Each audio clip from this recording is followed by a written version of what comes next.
Philosophical Mysticism Simplified, Individuation 3, The Shadow, Forbidden Unconscious, and Self. So this is part 3 of Individuation. Be sure to see parts 1 and 2 of Individuation as well. And sort of continuing the process of individuation, the next thing we're going to talk about is the shadow and the sort of Jungian schema. And the shadow represents our dark side in terms of like the unconscious. The shadow represents our dark side.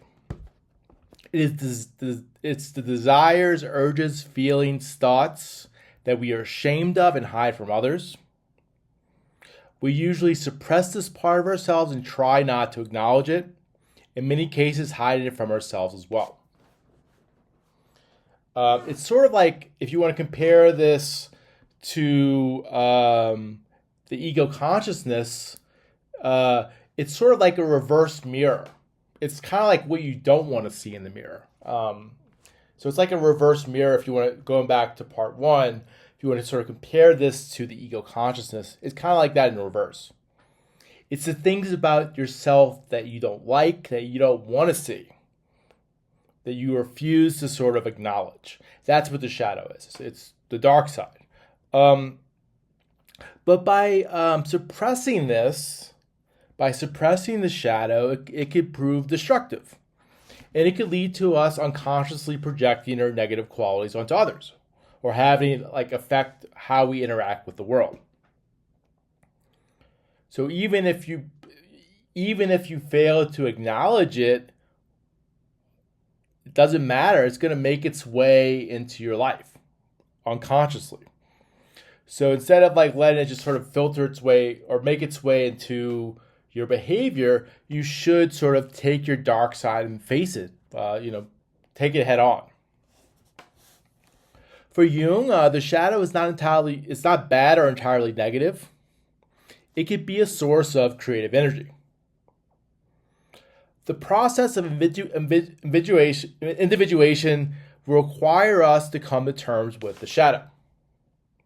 So for individuation, we're going to have to come to terms with the shadow, and this is one of the steps. The shadow is a big part of who we are, and finding the shadow might be seen as the most important part of individuation. So we looked at these different steps that I've talked about, the way I'm laying them out, and like I said, it's Jungian individuation, but it's probably the way I'm sort of like making it streamlined is more actualization, probably better in philosophical mysticism. But this is going to be a step. We've already looked at some of the previous steps in terms of following this individuation process. And again, this might be one of the most important steps. Because if you don't do this, if you don't complete this step, you'll never be able to capture the self or the full self. Because your dark side is a big part of who you are. You have to come to terms with this.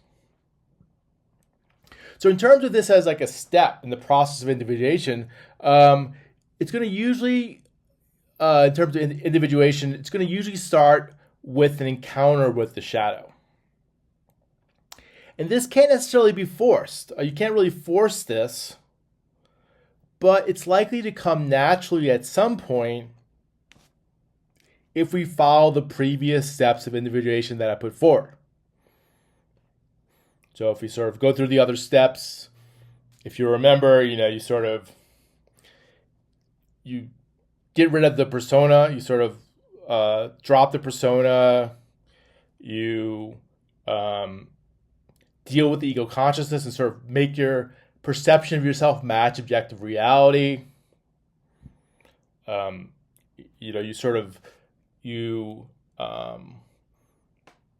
deal with the animus, come to terms with that. So all these other steps. So if you sort of go through these different steps, it'll probably come naturally in terms of when you find your shadow.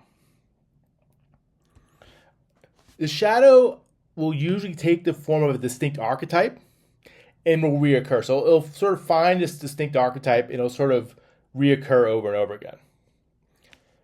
In the initial encounter, usually in a dream, the shadow archetype will challenge you as falling short of getting the things you truly desire. And this will likely cause uneasiness. The shadow is going to sort of challenge you and look, these things you want, all these things that you desire and that you want, you don't have, and you refuse to sort of pursue these things. And it's going to cause uneasiness because it's going to sort of make you confront with things that you're ashamed of or things that you want that you think that you shouldn't want. So that's going to be the initial encounter. As the shadow becomes known, so you sort of, like I said, once you have your first encounter with the shadow, usually in a dream, it's going to take a distinct archetype. It's going to sort of keep that archetype. It's going to be consistent. Whenever you encounter the shadow again and again and again, it's usually going to be the same archetype over and over again. It's going to sort of take on a character. So as the shadow becomes known, it's going to challenge you, which it should. It makes you uncomfortable. A person will discover and become aware of his or her repressed desires, urges, feelings, thoughts, etc. And it's going to make you become aware that there are these things that you want that you think that you shouldn't want. Or these thoughts, desires that you have that you think that you shouldn't have. And this is going to sort of, again, make you feel uncomfortable. So to continue this process of individuation, a person might pursue different courses of action. The first course, the easiest course, is to dissolve one's guilt and or shame about what you want. And actively pursue and acquire what one truly wants. Considering that many social conventions, traditions, taboos are unfounded, this might not be as devastating as a person fears. So one move here in terms of coming to taking on the shadow and acknowledging it is to actually just, get the things that you want or pursue the things that you want that's for whatever reason you've held yourself back from. These things might not even be that bad. You just might be responding to sort of societal conventions that make you think it's bad, but in truth it might not be. So that's one step, or one course of action. Of course, there are some desires, actions that are clearly wrong and should not be pursued. And this is, obviously, there's some sick things you might have in your head that you shouldn't pursue. This leads to a negotiation with the shadow over how much liberty should be allowed in pursuing what one wants. Ideally, over time, a sort of compromise or harmony can be reached where room is allowed for satisfying non-heinous desires within a reasonable scope. Again, this has to be non-heinous. There's certain things you just shouldn't do ever. But there are certain more questionable things that are, kind of out there where most people are uncomfortable with. You might be able to sort of negotiate things like that within a reasonable scope. And you sort of have this sort of negotiation where you try to reach a harmony or a compromise. And by doing this, you are able to bring the shadow to the surface and acknowledge it by the conscious. And by doing this, you're sort of integrating the shadow into your personality or into yourself. And again, it depends. Each person's going to have different things that they're ashamed of. Some people might have, deviant sexual desires. Some people might want to be treated like a dog or something like that. I mean, it's definitely messed up, but if that's what you want, I think if you wanted to be treated like a dog, it's definitely taboo and weird, but it's not really heinous. You're not hurting anybody. So things like that, you can negotiate with the shadow in terms of if that's what you really want, that's what you truly desire, rather than like repressing that and hating yourself for having that desire. As for those desires, urges, feelings, thoughts that are too vain to be granted conscious sanction, they need not be resuppressed and sit back into obscurity. These dark features of us can be worked out and understood by engaging with various archetypes. So archetypes is sort of how you can sort of, integrate the shadow and sort of negotiate with the shadow through sort of using these different archetypes.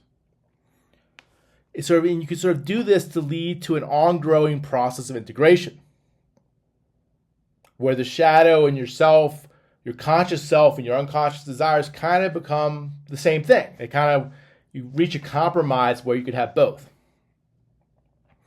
And in analytical psychology, Jung's psychology, analytical psychology, this is called shadow work,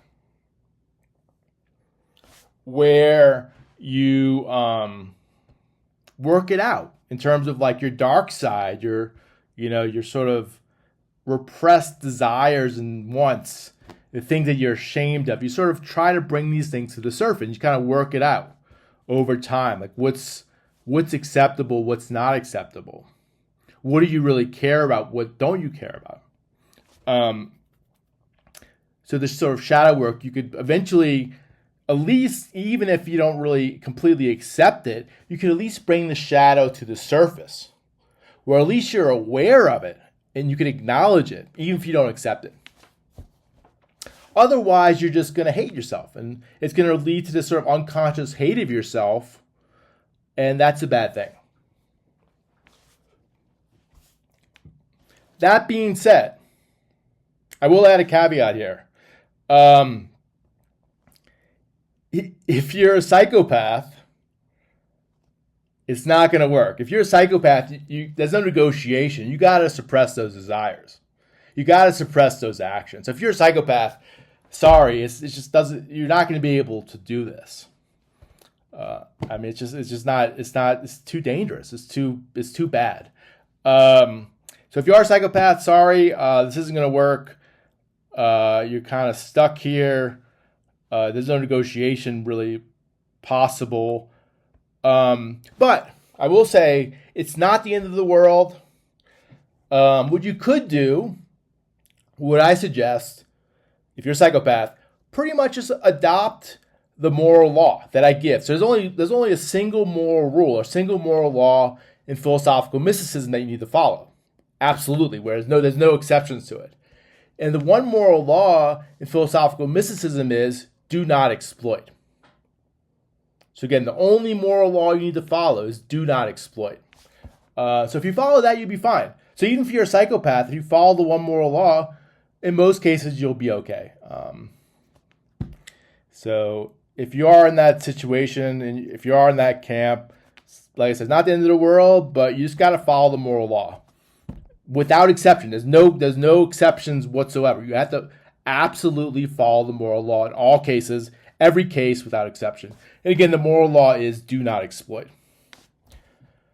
If you do that, you'll be fine. In most cases, or all cases, you'll be fine. You won't really hurt anybody. But unfortunately, you're too evil to find your true self. But you can still get by. All right. The forbidden unconscious.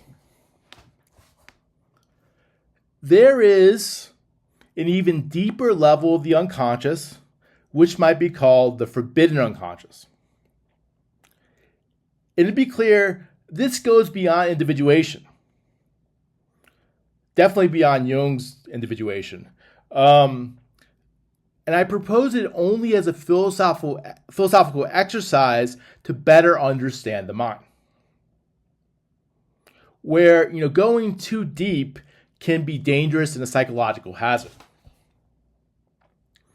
But it's worth at least knowing about or considering if you want to really take this to the next level and go even deeper into the mind than you already did. So the shadow is pretty deep as it is. But if you want to go even deeper, there is another layer that I call the forbidden unconscious. And this is how you get there. To get to this point, we must first recognize the shadow. Only then should we proceed. So if you haven't worked out the step with the shadow yet, don't even try this. But if you have reached that point and you want to go a little deeper, you have reached harmony with the shadow. Well, with the shadow's blessing, we could then go a little further to the workings of the mind that are not really part of you at all and are inhuman. So the shadow, even though it's deep, it's still, the shadow is a part of you. The shadow is who you truly are. The shadow is you. It's part of you. Whereas if you go deeper, though, in this forbidden unconscious, there's things that are inhuman. It's not part of you at all. But they're there. They're discoverable. So these things deep down, really deep in the mind, they're not you. They're inhuman. They're these other weird things.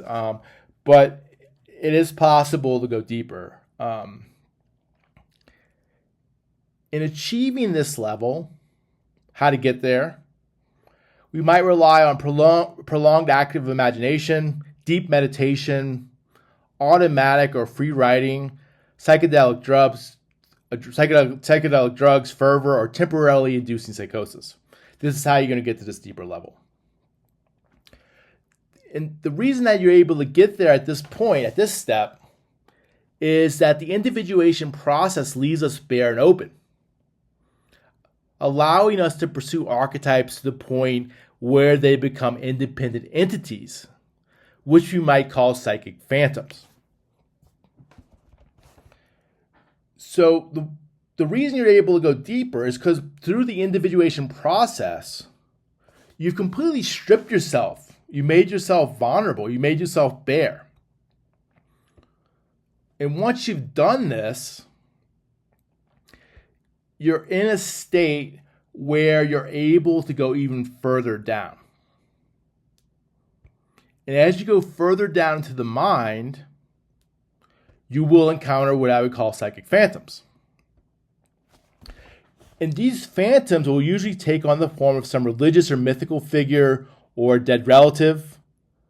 But they can manifest in many different ways. But usually you'll encounter a religious or mythical figure or a dead relative. When you sort of go down to the forbidden unconscious. What's unique is that these phantoms will claim to be more than useful archetypes, but rather agents with something to offer you. So they're not just like these sort of thought exercises with archetypes. They'll claim to be actual agents with their own agency, and they actually will negotiate with you, and they'll try to offer you something. There's indeed gifts to be had, hidden deep within the mind. But just be warned that the more time spent in this netherworld, the more one runs the risk of having a psychotic break or developing permanent psychosis. And if you look at Jung's Red Book, if you ever open up and read Jung's Red Book, you'll see that at some point he hit a point of no return. And once you hit that point, you're done. There's no going back. So be careful here. It's a dangerous endeavor. But if you want to take on the journey, I think if there is any truth to what we would call the paranormal or paranormal activity, this is the gateway. So if there's anything like the paranormal or paranormal activity, this is the gateway. Here we'll find ghouls, demons, angels, ghosts, spirits, lesser gods, fairies, jinn. This is where we find these things. This could pose some interest, but some things are just best left alone. Be warned, after surveying Tartarus and seeing it for yourself once or twice, hastily leave and never return again. To just see it like once, just to see for yourself, once, twice, at the end of individuation. Check it out and then never go there again. And like I said, the problem with Jung is he kept going back, and at least like in the Red Book is that's pretty clear. And you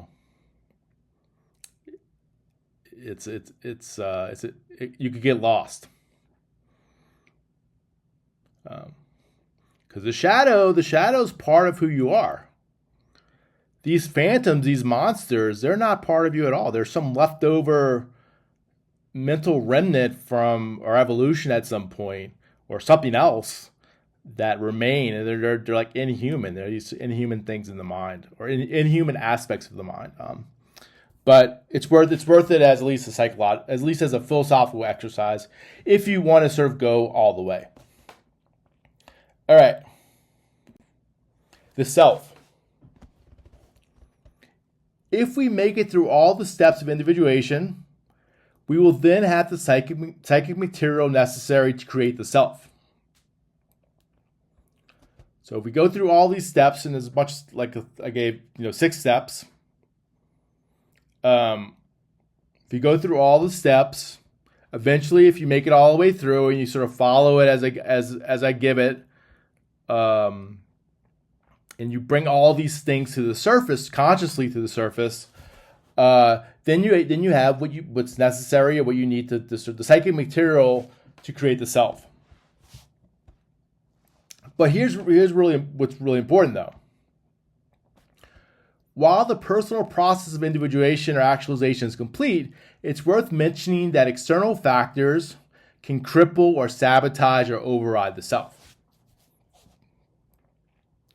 So you could build the self, the complete self in the Jungian sense, and then it could just be knocked down. It could be sabotaged or crippled. So just building the self isn't enough. You have to actually maintain the self. And one of the most powerful influences is the culture we find ourselves immersed in. And this could override the self or cripple the self, even if you sort of are able to create the self, the full self, in the Jungian sense. So I recommend severing our link to arbitrary social conventions and morality. So we need to sever our link here.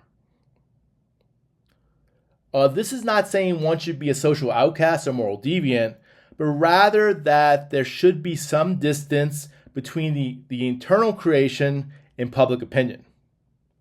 So there should be some distance between the internal creation and public opinion. It is thus prudent to recreate the persona in the various masks needed to navigate one's society in order to protect the self. So like once you reach the end of individuation, you create the self, the next thing you need to do is you need to protect it. And part of this, you sort of go like, back through the steps, and you sort of reverse what you did. You recreate your mask, you recreate your persona to protect yourself from being destroyed by your society.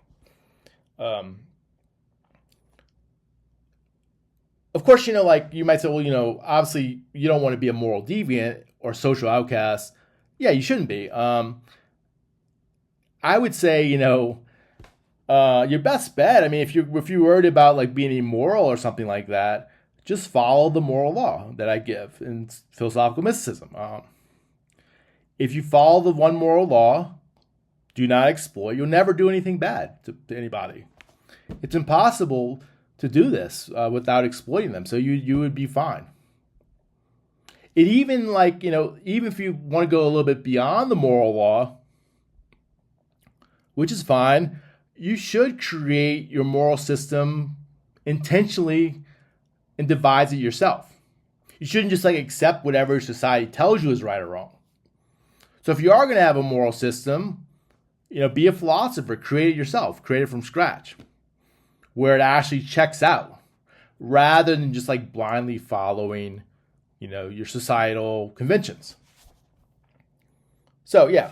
So once you get this like really great thing, you get the self, the full self, you got to protect it, and you got to be able to separate the self from being manipulated by societal influences. Another worry in terms of having the self be sabotaged or overridden or crippled is that in most societies, morality is weaved in with or derived from religion. And this is also a big threat to our individuality. You're not beating this dead horse. Definitely, see the video on God. But beating this horse, but escaping God or religion, in whatever form he takes, is one of the most important things we need to do for true spiritual growth. You're never going to be free unless you escape God, whatever the form may be, whatever form you manifest in your belief system. So if you're going to do all this work, you're going to have to escape God, and maybe even do that first.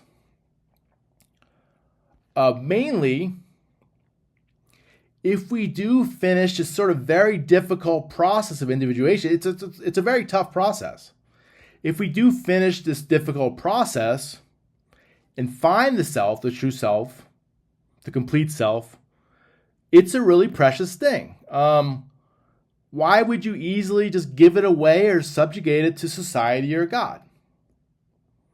So what's the point? If you're going to do all this work and discover the true self or the complete self, why would you just throw it away afterwards and have it subjugated to society or have it subjugated to religion or God?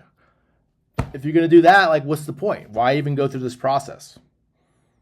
Why would you let it be subjugated? So if you're going to do all this work, if you're going to go through all this hard work of going through the process of individuation, be sure at the end to not just easily just give it away for nothing, for whether it be to societal norms or to religion or God. Once you do that, you don't have the self anymore. It's overridden. It's subjugated to something else, to some other thing that's outside of you or outside of who you are. So just a warning here that even if you are able to find your complete self, it can easily be taken away or subjugated if you let it. So once you get the self, once you complete the process of individuation, it's a really great, precious thing. It's probably the most precious thing there is. There's nothing more worthwhile in life than to find the complete self. Nothing else in life is more worthwhile. So if you're going to do all this, make sure to protect it from being overthrown. All right, that's the video.